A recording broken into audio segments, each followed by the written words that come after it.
We all want to find our place. But it's not always easy. We can try and fit in on Friday. Feel out of place on Saturday. Shift gears on Sunday. And then go back to the usual on Monday. All of which can leave us wondering just where we fit in. But the thing is, where you are doesn't make you who you are. And maybe who you are is out of this world.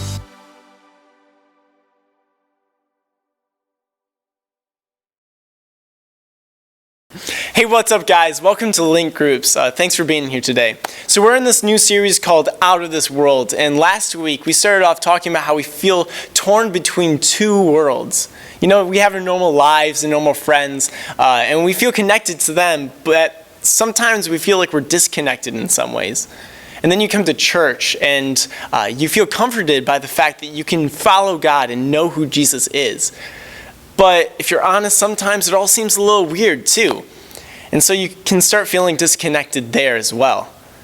Well, last week we talked about how this tension is okay, because we're citizens of heaven, but we're residents of earth.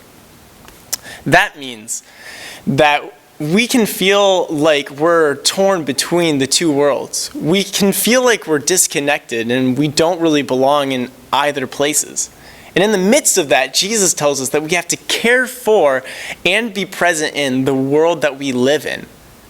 That means that we have to make some out-of-this-world decision that will transform both us and the world around us. And today, we're going to be talking about one out-of-this-world decision that affects us on a day-to-day basis. Before we get started, let me ask you a question. Have you ever done anything that was completely and utterly selfish? You didn't think anything about how it affected other people. You only wanted to benefit yourself. I'm talking a total jerk move here. Every time that I have dinner with my parents, I find myself running into the situation every single time we eat dinner. See, my mom is a great cook, and every time we come over, she goes through all this trouble making room for any allergies or preferences when she's making dinner. And she does it all with a smile on her face and joy in her heart. She's the sweetest thing. And so we all gather around the table and we have a delicious dinner. Like, I'm saying delicious dinner. And we get together and we laugh and we hear jokes.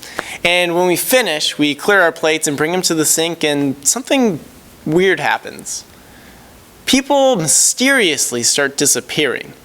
Someone goes to the bathroom, someone goes to their bedroom, someone hears their phone beeping and has to run away. Before you know it, there's only one person left in the kitchen. You guessed it, it's my mom. And the person who went through so much work cooking now has to clean all of the dishes. Now, I know what I should do. I should get my hands down in that yucky water of old food and use the utensils. But I have no integrity, and so often I slip away with the rest of my family. Now let's be honest, on some level, isn't this the way that most of us live our lives? Even if you have more of a heart than I do when I'm at dinner with my parents, the thought still runs through your mind.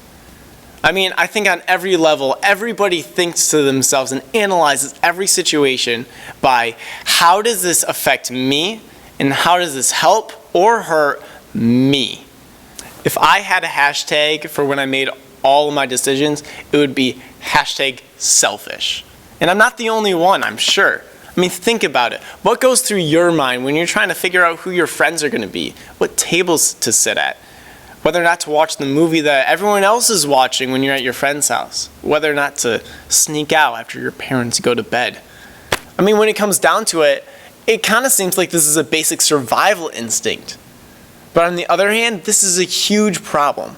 Why? Because when we judge decisions based on how it affects us, a lot of the times it affects other people as well. And you aren't the only one being helped or hurt by your words, actions, or attitudes. This is in the world thinking, and our culture is being driven by the idea. So put that with the fact that we're naturally bent towards selfishness, and you have a recipe for selfishness that will destroy relationships and make huge problems in your lives, unless we learn to think differently. So what are we supposed to do? We have to stand up for ourselves, right? I mean, if we don't stick up for ourselves, then nobody else is. But we can't live like the whole world revolves around us. We all know somebody who will do anything it takes to make themselves happy, no matter how it affects other people. Some of you guys might even been hurt before because somebody benefited themselves at your expense. So what's the answer? How do we overcome this gravitational pull towards selfishness? Well, the good thing is that what we talk about today not only helps us, but it helps the people around us.